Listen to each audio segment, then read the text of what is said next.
Hey, good afternoon, and welcome to the Washington Building Congress's Caution Open with Care webinar. Hopefully everybody has successfully joined us. This is a first for the Building Congress to use a webinar format. We'd like to thank the Programs and Education Committee for pulling this together. I'm Chuck Clare, I'll be the moderator. The Program and Education Committee Chair, Bill Voigt, Vice Chair, Adam Lackey, and Melissa Nelson, who's the board liaison, helped pull this together relatively quickly. We'd also like to recognize our annual sponsors that you see up on your screen right now. We thank them for their support and continued support. Let's talk a little bit about the program and the format for it, and we'll make introductions to the panelists. We're going to take a look at the sort of the return to work. It's something that we've all been waiting for. It's likely going to be slow, staged, a repopulation over time. It's not going to be as simple as opening doors, taking an elevator to your floor. Building owners and employers will need to address concerns and fears and earn a level of trust that working in an office environment or in shared spaces with friends and associates can be safe and healthy. We'll probably all likely continue to wear masks, practice social distancing, and we may even be subject to sensing and tracking, temperature sensing and tracking. That'll be part of being in the built environment. We've assembled a panel of folks today to talk about first we'll really talk about what's the immediate future and returning to the offices here over the next couple months. And then we'll talk about the more longer term future, what we're seeing or what we're hearing that may be the trends over the next 18 to 24 months or even longer. On our panel today is Ben Myers, who's the Vice President of Sustainability for Boston Properties. Eliza Stern, who is an Executive Vice President with Bureau Veritas. Rob Cole, he's a partner with the M Group Architects here in the Washington, D.C. area. And Bill Voigt, a senior manager with Siemens Smart Infrastructure. Let's talk a little bit about what we're seeing here in the immediate, and probably the folks who are really, it's the most important for right now is building owners and property managers. And Ben Myers from Boston Properties, can you tell us a little bit about what you're seeing from your users, your clients, what they want to see as part of their return to the office? Sure. Thanks, Chuck. Good afternoon, everybody. I'm very happy to be joining you today. Boston Properties is an owner, manager, and developer of office buildings, primarily in Boston, New York, San Francisco, DC, and Los Angeles. So our experience really began back in February with a pandemic response plan, seeing this trend of cases emerging in Washington State, and certainly tracking from China across to Italy and what was going on in those jurisdictions. So we had a good plan for depopulating buildings and responding to confirmed cases in buildings and notifying tenants and preparing. But we didn't have a plan for repopulating buildings. So over the last 8 weeks or so, we've assembled a health security task force that has generated a plan, which is a framework for the implementation of health security across our portfolio. So we asked the question, how do we repopulate our buildings from a health safety perspective? How will it change operations? And we tried to get ahead of many of the customer questions, which have been flowing in from across the country. Every tenant seems to have an interest in returning to work, and every tenant is exploring how their real estate is going to change to make it a safe environment for their employees. So our health security task force includes 5 sections. It involves enhanced cleaning and disinfection protocols, so standard operating procedures across our portfolio. We have a set of clean air and water quality protocols that we've implemented also very consistently across our portfolio. Physical distancing is the next section. Screening and PPE, which involves symptom screening, temperature checks, personal protective equipment. And then the last section is communications, which is very important. And I'll tell you why. It's because health security fundamentally is a shared responsibility. And we're all in this together. We hear all the cliches, and we truly are. So we need to make sure that we're implementing effective measures at our buildings, but we also need to make sure that our customers, visitors of the buildings, contractors, service providers, and everybody else that comes in and out of our space understands the expectations around physical distancing and hand hygiene and wearing PPE. And we're all paying attention to the news. This is a very heated subject right now, to wear a mask or not wear a mask. We're going to be not permitting entrance to our buildings in jurisdictions where masks are required because we're finding that our customers don't care to ride in elevators with others that aren't wearing masks. So it makes the environment safer, not only feel safer, but also appear safer. And visibility is very important in restoring trust and encouraging our customers to come back to the workplace. So we're in active dialogue with customers. We've had town hall events, one-on-ones, and we developed a plan that I mentioned that we issued to all of our customers on May 1st called BXP Health Security Plan, Repopulating the Workplace. And that plan and framework have helped us navigate and discuss measures with tenants and work with them as they implement their return to work strategies. So, Ben, what type of specific things are you guys going to be implementing that perhaps some of us haven't heard about before? Yeah, so starting very basically, enhanced cleaning and disinfection using the EPA approved chemicals on the N list, setting frequencies, hitting all elevator buttons more frequently throughout the day, and also providing infection control level 2 and level 3 cleaning procedures for confirmed cases or suspected confirmed cases where we use electrostatic spraying equipment, which I think we've seen as sort of a marginalized practice for a select few applications to something that we think is going to become a standard in commercial office to have electrostatic spraying conducted. It's more effective from a labor perspective, and it's more effective in its cleaning and disinfection. So that's one piece. The other piece is, everything we've been working on, as you saw my title, it's Vice President Sustainability. Everything we've been working on around energy efficiency, cutting down outside air, providing the right amount, the ASHRAE 62.1 ventilation rate standard minimum, but not over-ventilating. Over-ventilating was seen as a very wasteful use of energy for a period of time. So we all work to tune that just right.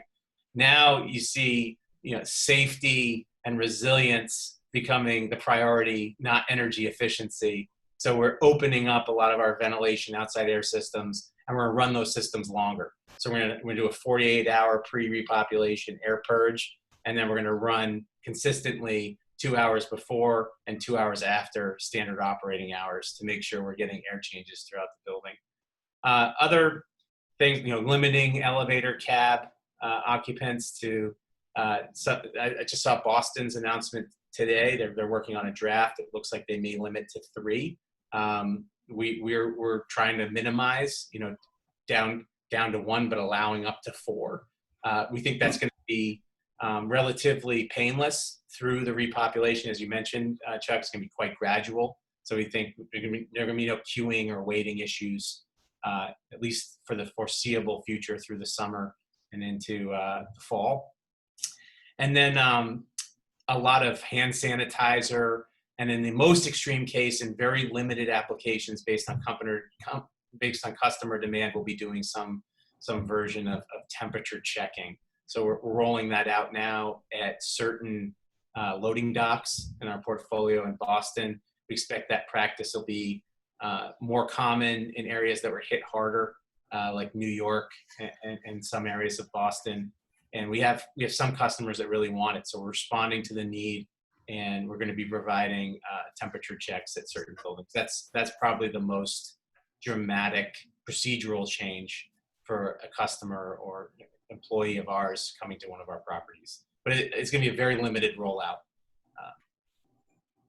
So Ben, you talked a little bit about the air component to it, air exchanges, et cetera. Bill, tell us a little bit about what you're seeing, what your clients are asking you to do in the buildings that you guys are involved with. Thanks, Chuck.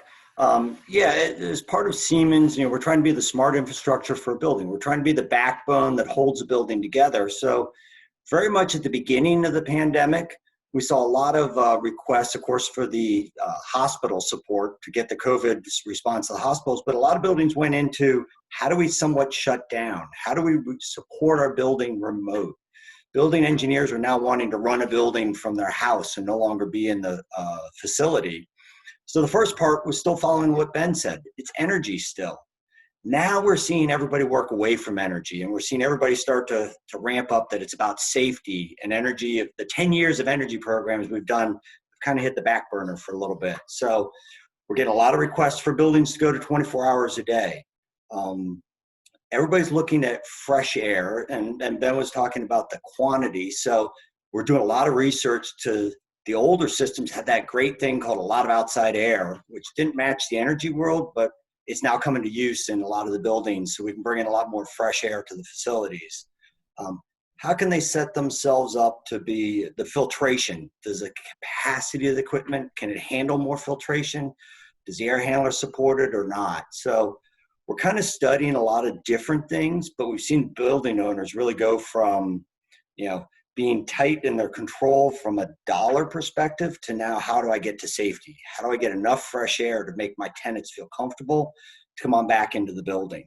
And that's just slowly progressed over the last month. And recently it's now, how do we get it so even my staff feels safe working my building? So nobody's touching anything. The old thermostat in your office, I don't want to touch it anymore. Everybody's fearful. So a lot of that is all around using the technology that they have. So Ben spoke a lot about enhanced cleaning. Eliza Stern with Bureau Veritas is one of the leaders in a program that they call Restart Your Business with BV. Eliza, can you tell us about that program and other similar programs that are being implemented? Sure. Thanks for having me, Chuck. So at BV, we are well known in the marketplace for certification.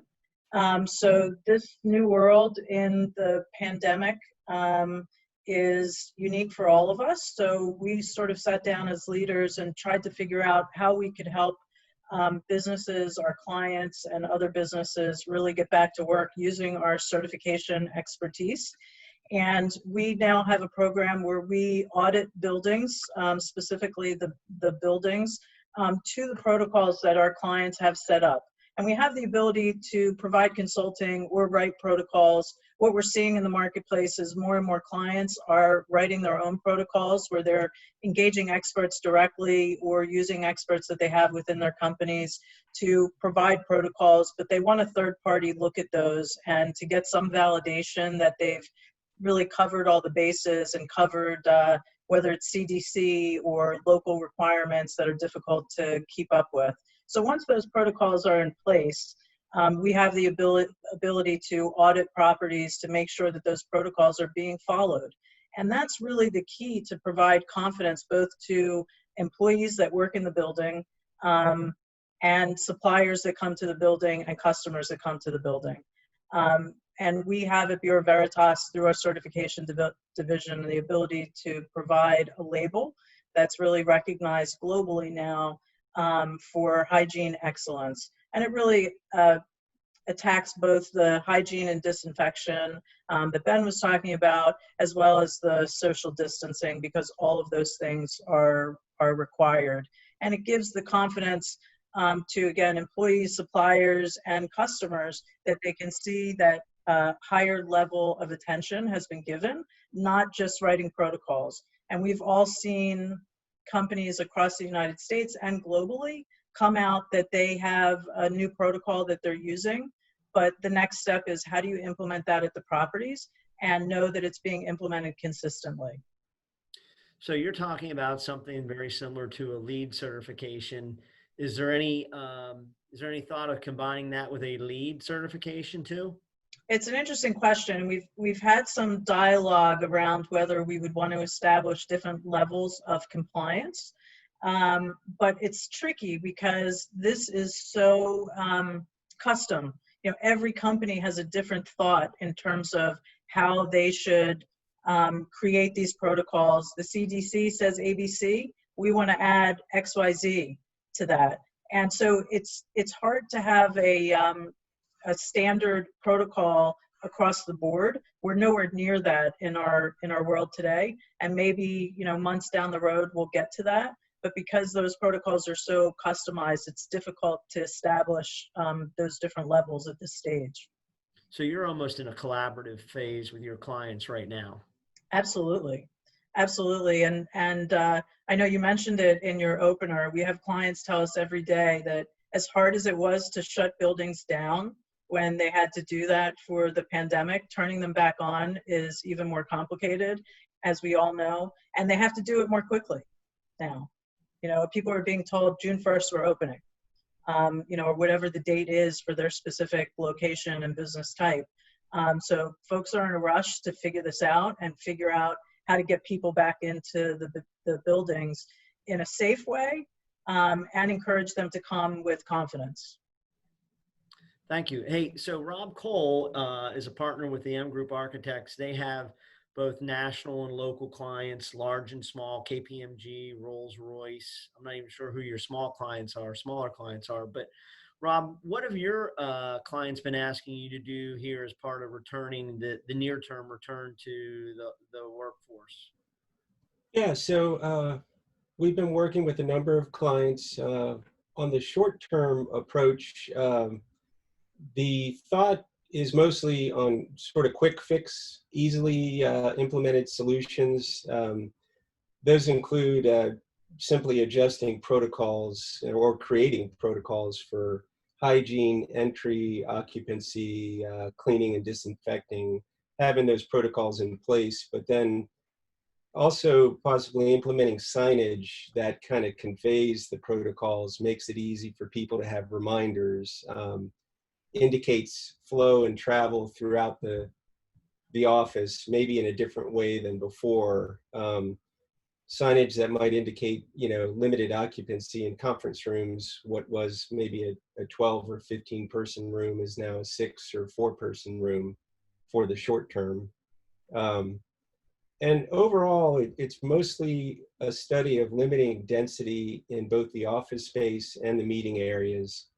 And a lot of that can be easily done through kind of investigating the furniture that is on hand, both in meeting spaces and the office space, and look at a reduction or subtraction of furniture, whether it be moving some of the furniture into storage temporarily, or even just identifying furniture that's off limits on certain days or certain periods of time.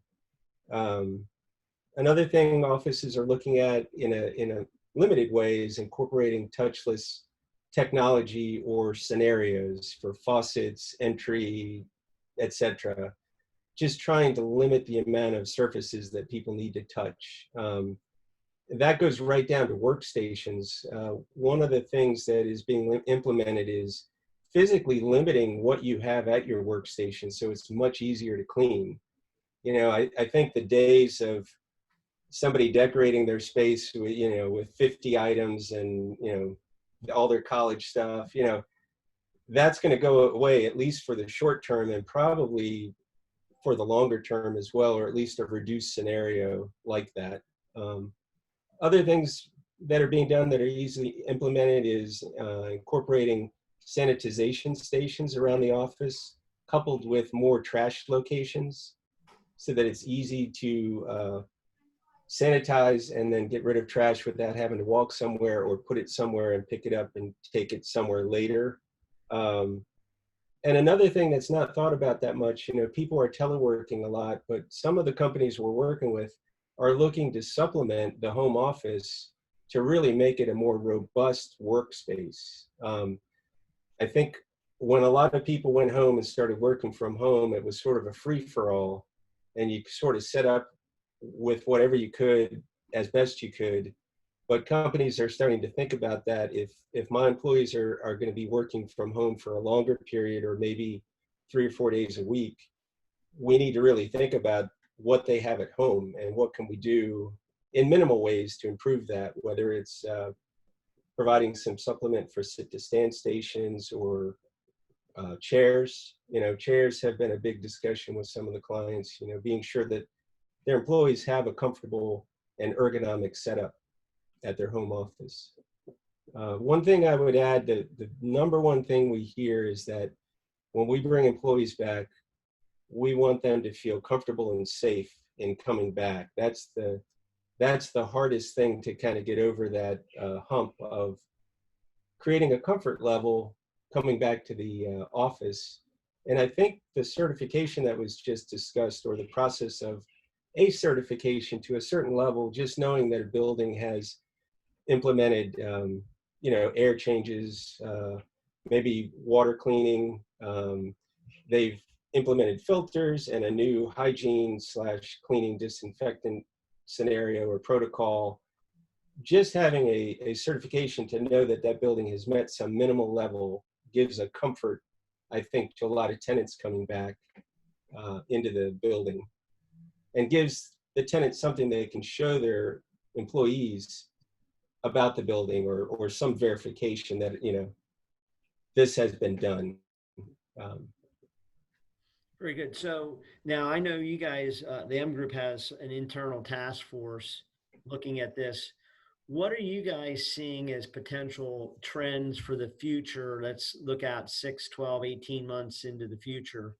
What are your clients asking you to design into future space? It's interesting. Most of our clients are definitely talking about a lighter employee force on site in general. A lot more teleworking as the norm.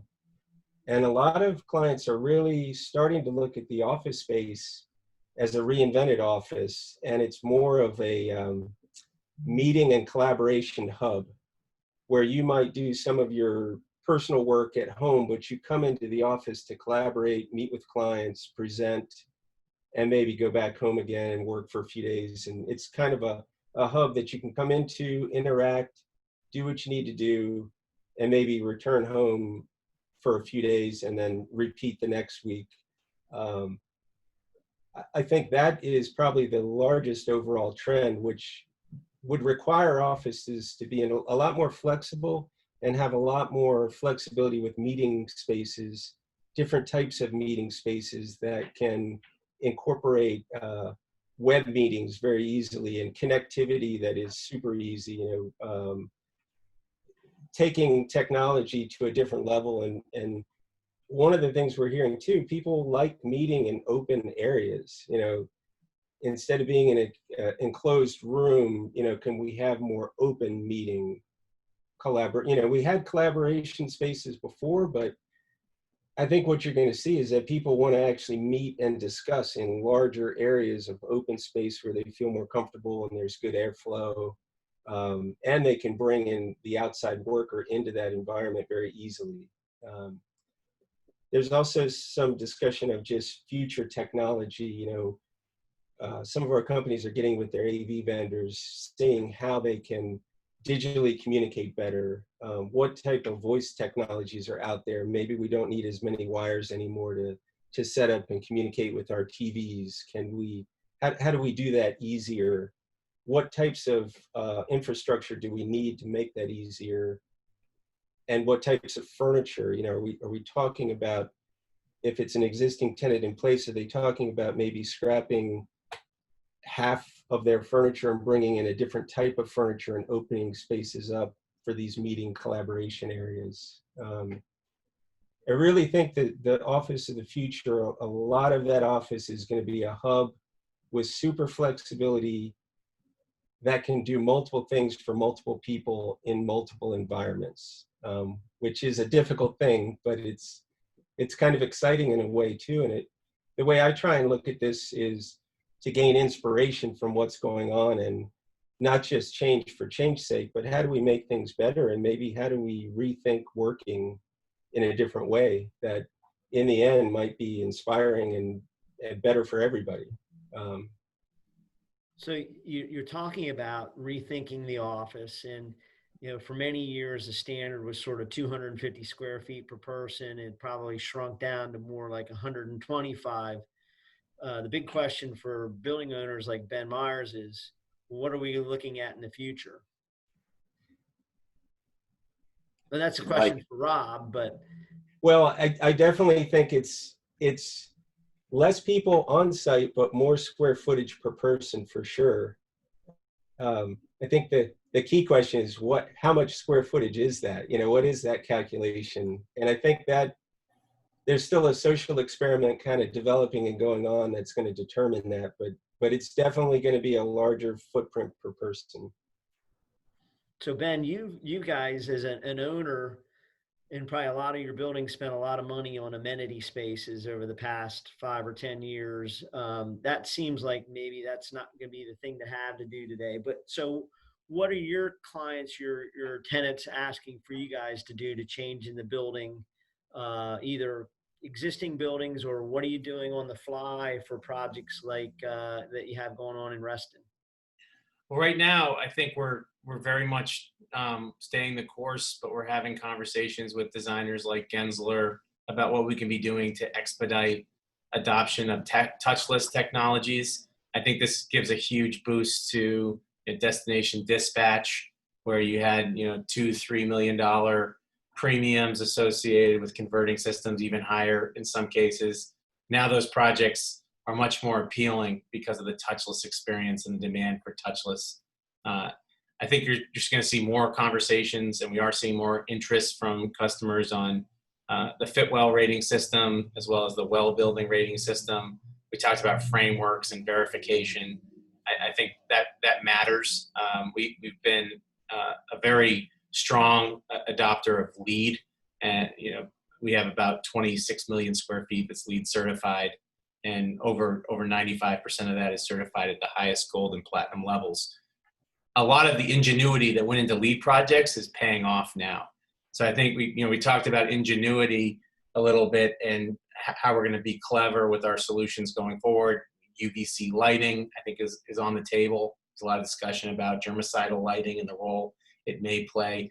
But I think the immediate thing and what we're working on today is less about ingenuity and radical space transformation. It's more about coordinating around health security measures and getting the most out of our real estate portfolio that's in service.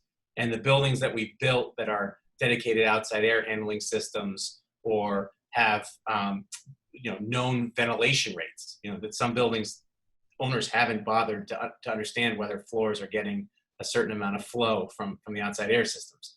We have an advantage from our LEED experience as active managers and owners of these assets, I think, because we understand a lot more about the systems because we've gone through the LEED process. So that due diligence is helping us, I think, execute the coordination around things like providing more fresh air, doing better filtration. We've upgraded to MERV 13 across the portfolio. And so the filtration in our buildings is better. But I do think immediately is coordination to get these health security measures implemented. And then there's going to be more room for ingenuity, and those who have been innovating and doing new things and pushing for healthy buildings are going to be rewarded, because that product now trades at a higher premium in this marketplace. So Bill, Siemens is essentially a technology company. What are you guys seeing for the future that can aid in creating a more healthy building, a building that people have confidence and trust in, that's safe to work? Okay, thanks, Chuck. And Siemens, from a technology standpoint, might look at it a couple different ways. We can pull off of our past experience we've done with different facilities, dashboards, which is all the LEED program. Put a dashboard up, say how your energy consumption is. You can look at a customer now changing that over to what is the wellness of your building. Are we able to demonstrate those air changes? Are we able to demonstrate that the building's been running in a safe condition? It's about making the tenant feel comfortable coming back in and being in that space. The other area we're starting to see is the merging of the technologies, which is you can start to monitor the flow and the pattern within your building of your people. Now, you could get as intrusive as a badge that might say, I can track where a visitor walks, whatever floor they're on in the building, wherever they may go. So that we're seeing some people looking at that. It started out as a visitor's badge. Now it might be viewed as, can I know where anybody is at any one given time that's not one of my standard employees, from a safety perspective. The other one is everybody's talking about conference rooms. Do you have 5 people? Are they full? Are they small? That same technology that tracks people can actually track how many people are in a space. So now a building owner can look and go, every one of my conference rooms over the past week was at the right level. Or a different way, I now have a conference room that is too full, too high of a density. I need to send a message out to somebody on that floor to say, as a manager, you need to kind of get people to socially disperse. So there's going to be some blending of some technologies that have been out in the market, and now we're bringing them into the safety side of it. They're really geared around tracking for maybe a building to say, are we using space? Now where we're going to track the exact same statement going, are we using the same space safely? The last one we're seeing is a little bit that starts to get intrusive. You can actually do a security camera with a person's body temperature to know as they enter your building. Now is when you start to raise a little of that, what is the threshold a company or an organization might want to have at the doors? Do they want to take the temperatures or not? Is that going to be a HIPAA law issue? And that's very jurisdiction based. But there's a lot of technology out there that we can kind of pull together that can try to make it such that the tenant itself is very comfortable entering their space. Eliza, tell us what you see for the future for the services that you provide. I think, one of the things that's pretty interesting, and it was mentioned by a couple folks so far, is, for companies who were working heavily on healthy buildings, that was considered innovative. And now this is just a public health reality. So for example, Bureau Veritas has partnered up with the Cleveland Clinic. We have scientific experts on staff, but we want to understand the best of the best and have a true authority when we're working on protocols for clients and trying to help clients make very difficult decisions in a sort of unknown world that is ever changing. So, they act as our chief medical director now through this partnership. And I think a lot of companies that we've seen press releases from every aspect of our economy, a lot of companies are reaching out to public health experts to bring them on board in some way to try to figure out how to integrate that into the day-to-day activities of the business and within these buildings. And that's really a unique approach that hopefully over time becomes, in conjunction with sustainability, like Ben was talking about. A lot of companies haven't jumped on that boat yet, but hopefully those two things ultimately go together over time. But I think this public health interest and initiative, this is something that companies won't be able to ignore moving forward if they want to do the right thing in their buildings by their customers and their employees and give them the right confidence. And there's a lot of different ways to approach that, but I think it's going to be inevitable. So what you're talking about is something that's relatively training and labor intensive. Do we need to, is there a need to retrain people, bring more people into that side of the business? Well, I think training is really key, and that's something that we talk to clients a lot about. So again, you could have the best protocols in the world. Nobody really knows what those are yet, but you could have the best protocols in the world. But if you haven't trained your staff on how to implement them properly at every property within your portfolio, then you're really missing the boat, because you have inconsistencies and safety issues and confidence issues then for anybody who comes to your buildings. So training does become a real key. And again, that's something that companies, either they have the ability to do it internally because they've done it for other types of protocols, or they need to hire someone to help them train all their employees. And of course, I'm talking about larger companies now. For companies who only own a property or have a business that's just within one property, they can handle these things themselves, but they have to get on board with the fact that, you know, this is a public health issue, and in order to resolve it, we need real science, and you need to understand what that is. So one of the things I've been seeing is some discussions about antimicrobial materials. Rob or Elise or Ben, are you seeing any demand for that from your clients? We've seen some tenants install some antimicrobial material wraps. We've got some ordered that we're testing, but we're not sure about how widespread that's going to be. Our view is that disinfection of high touch surfaces is the most important process here, and then hand hygiene, right? Because it's the contact transmission from hand to nose and hand to eyes and hand to mouth that from the surfaces that's causing this disease to spread. So cleaning and disinfection and hand hygiene are what we're trying to do now in lieu of these wraps that may or may not be effective. Yeah, and this is Rob. I would say on the architectural side, we are fielding questions like that. Most of the discussion is around future furniture solutions, really investigating the fabrics a little more detail, the materials that you might use for solid surface, workstations, etc. Delving into that deeper, and maybe as a bonus, looking for materials that are antimicrobial or have some ability to reduce the chance of infection. But as a retrofit, we are looking at wraps and things like that as a possible, you know, short-term solution. But really, it's a one-off. It's not. There's not a lot of interest in it from clients right now.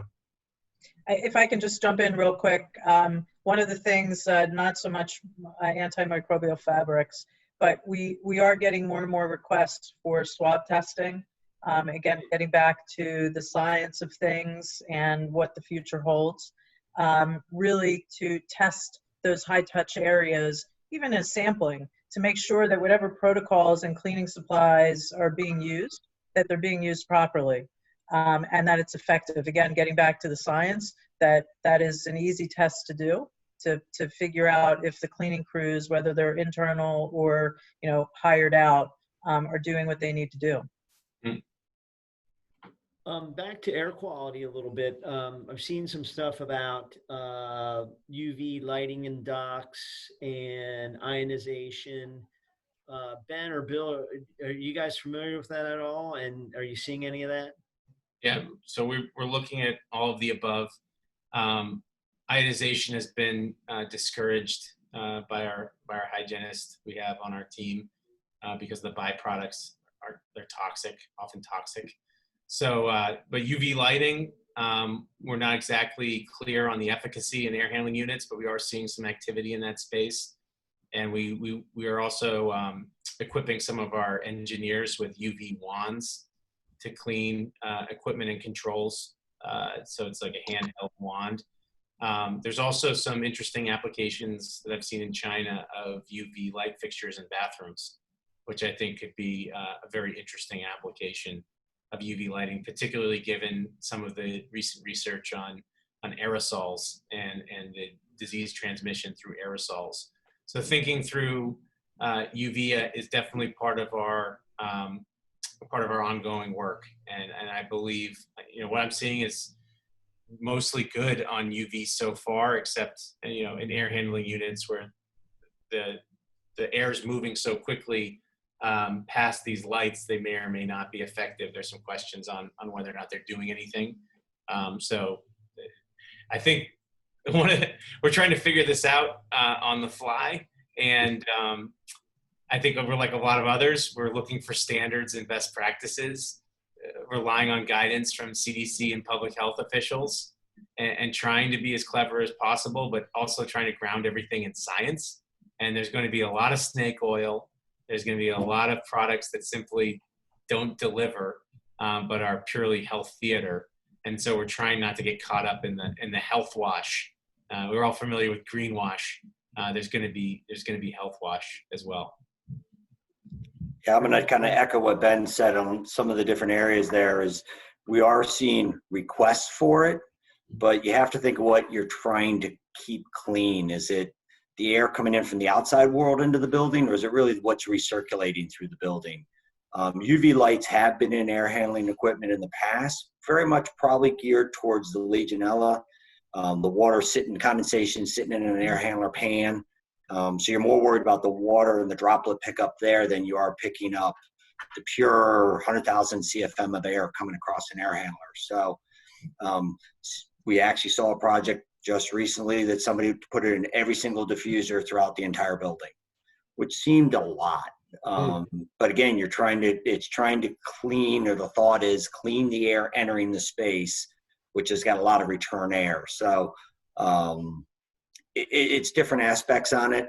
Haven't seen it made a big jump yet.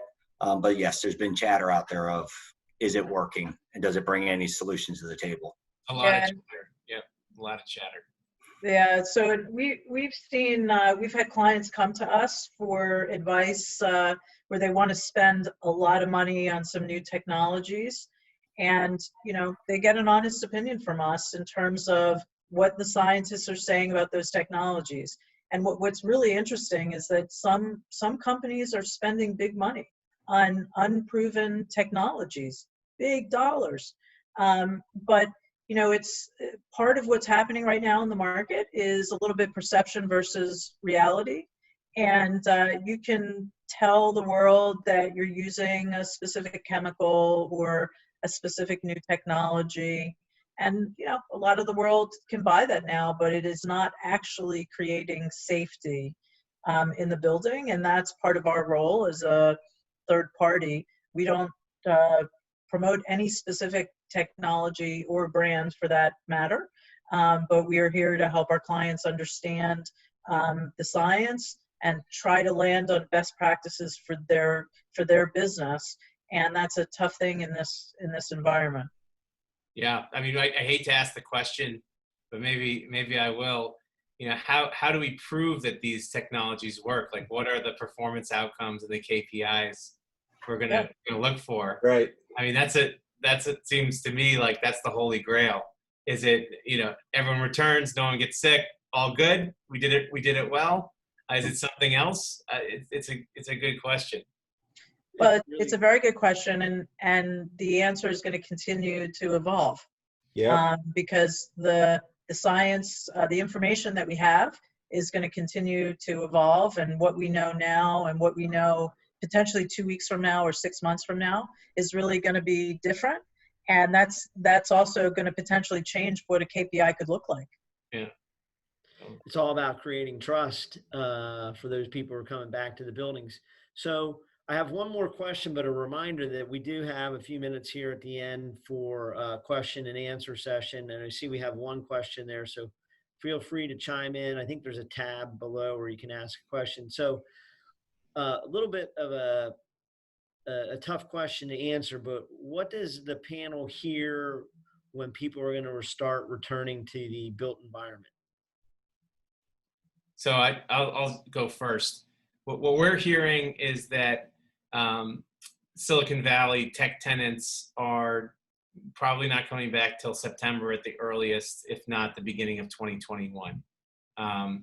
Other customers are returning with the lifting of shelter-in-place policies in cities. So it really depends on where the governors and mayors come down with those policies. But we're expecting now in Boston, we're actually going through the gradual repopulation of all areas outside of the city of Boston. The city of Boston delayed their repopulation by a week. So we started on Monday in suburban Boston and surrounding towns and cities. And Boston repopulation begins on June 1st, this coming Monday.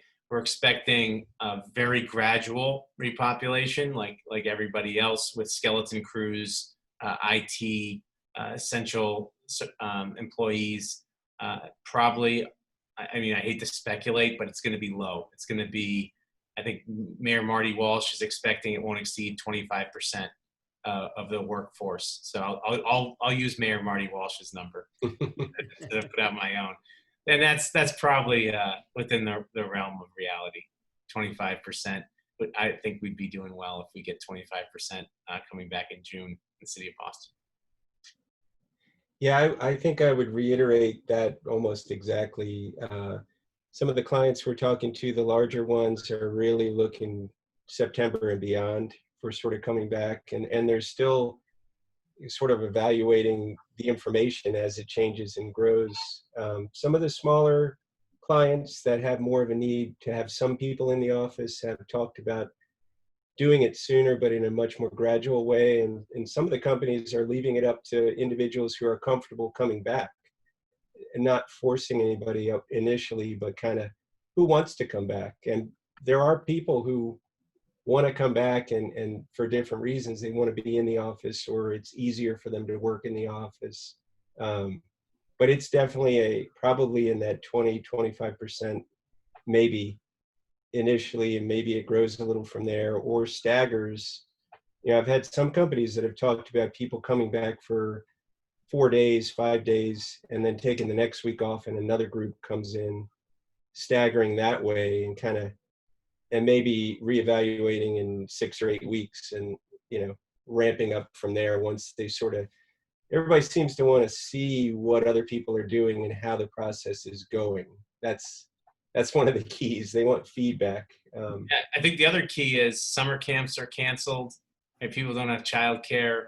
Yeah. And I think employers, at least from our experience at Boston Properties and what I'm hearing from, you know, our tenants, employers have been tremendously gracious throughout this whole thing in general, providing opting in versus opting out as the method of determining how many people want to come back and when. You know, they'd be very flexible, and I expect that to continue through the end of the year. So the people who do come back, I think in large part are going to be people that want to come back, Right. Because they want to collaborate with their colleagues and understand the value. So it's just, I think there's also, for mental health reasons, a group of people that just need to get away from their kids and their home life and be in a different environment. Yeah. Yeah. So Chuck, I think what is it, 5:15 today, the state of Maryland, the governor is on in anticipation of what will change at 5:15 for Maryland, at least. Could be interesting and that, but yeah, we always talk about it's our office. For us, 2/3 of our employees are actually in the field and have been at customer sites for the past 3 months, which always makes it kind of interesting to say, we're going to reopen the office shortly. And I have 2/3 of my employees going, I've gotten up at 6 a.m. every day and gone to work. I'm not that fortunate like you, who gets to show up and walk down to the table at 6:30 or have the dog barking in the background. With my company, for sure. Yeah, but I would just add that, we're all hearing different things from our clients and folks in the built environment in terms of when they're going to get back, regardless of what's going on in their specific geography. Some are being more aggressive, some are sitting back. The reality is that everyone needs a plan, and that is just not going to change. So the plan may need to be tweaked along the way. And what I'm seeing is a lot of companies sort of struggling with what the spend is for that plan, you know, how much they're willing to put into it, but everybody needs a plan on how do they get back to, you know, some version of business as usual. One more point I'll throw in is, I think the rate of repopulation is very much dependent on reliance on mass transit. You know, areas where people can drive are going to repopulate faster. It's also directly, I think, related to how much of a hotspot any one jurisdiction was. So New York, with the high rate of confirmed cases, is clearly going to be slower than the DC area. Although, if you watch the news, DC and Northern Virginia have a very high rate of growing cases. So that's a little bit problematic. But I do think that, you know, New York has been very hard hit by the SARS-CoV-2 virus, and for that reason, and the reliance on mass transit of all of our jurisdictions, that's the one I foresee taking the longest to repopulate. Thank you. So we have a question from Pat Mercer, and no, it's not for you, Bill. It's for the whole panel. He says, our market is facing two realities. The first is bringing people back to the workspace safely. The other is, what is the economy, what will it allow due to financial market retractions? Will owners be willing to invest in these ideas and changes, or are they more likely to ride this out and limit investment until a known antivirus vaccine is established? Ben? Sure. So I'd just say having a vaccine is going to be a game changer. We all know that. So I'll just say, yes, we all want a vaccine, and we want it as soon as possible. And we want to do everything we can to push that along as a society. Our business, the fundamentals don't change, right? We have a 50 million square foot portfolio, and our performance depends on our ability to attract and retain tenants. So we're going to continue to invest in our spaces to make sure that we are able to attract and retain the best tenants in our markets. Doesn't matter what our stock price is, we're going to continue to conduct our business, and we're going to be profitable by attracting and retaining tenants. Lisa, are your clients willing to make that investment? Yeah, so we absolutely, on a global basis, we are seeing folks willing to make an investment, and it's just a question of how much. And we've got a sliding scale on our program, but one of the things that starts to add up more, and I can let a couple other panelists talk about it, is if you're starting to talk about making mechanical changes or real design changes. But we're seeing some of our clients really understand that aside from what's happening now, all of the experts say this is just the beginning, right? I hope they're wrong, but that's what the experts are saying, that we will have a vaccine eventually, we hope. No one knows how long that's really going to take, and that this could be the beginning of a new normal where these epidemics are more prevalent. Yeah, so none of us want to see that, but there are companies planning for this. Really wasn't that much of a surprise, and now we need to get on board with making some changes for public health. And I'll add one thing. I do think you'll see, as some players in the market make the investment, market pressure will build on those kind of not going there or haven't gone yet, or maybe they're waiting to see how that progresses. But I think you're going to see pressure on at least some level of investment almost across the board, or you may lose a little portion of the market. If you're willing to do that, it's okay. But I think the market will start to dictate that a little bit as we move forward. Bill? Oh, I get to chime in? Yeah, I think companies are going to make it. Everybody's right. Everybody's going to make some level of what's it going to be for your employees to feel comfortable. How do you make your work? It's a very competitive marketplace for your employees. So right now it's about taking care of your employees and getting them to come back. So how are you going to get them there? We talked about, I think Ben or Rob said something about daycares.